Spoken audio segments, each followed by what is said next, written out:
So you're thinking you'd like to sell your house, and naturally, you're wondering how much money you'll make doing so.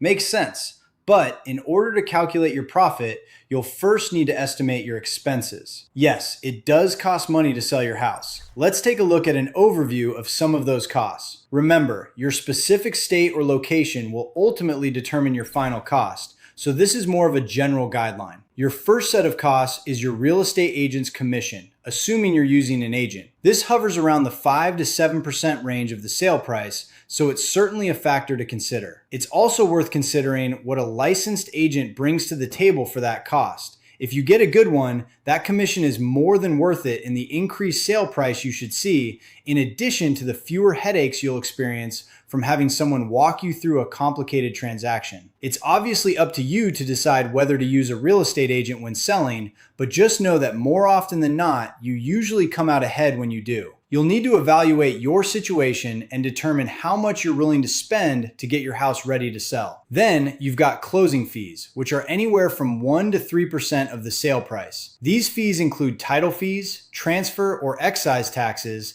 escrow fees, recording fees, and prorated property taxes. Again, many of these fees and their amounts depend heavily on your specific location and circumstances, so reach out to me if you'd like a more detailed breakdown for your property. Then you've got seller concessions, which can, again, vary greatly depending on your specific property, its location, and what the market is doing. These concessions usually take the form of home warranties, buyer's closing costs paid by the seller, or simply reductions in sales price. These costs are heavily dependent on the market in which you're selling. If you're selling your home in a strong seller's market, there's a good chance you won't have any concessions at all, and you may even get multiple offers. On the contrary, if you're selling in a buyer's market, your concessions may be more substantial. Generally speaking, just as a ballpark number, you can assume between 8 to 10% of the sale price will go towards fees and other costs. And once again, your specific situation will dictate the total costs you incur. Your real estate agent will provide you with a net sheet that line items these costs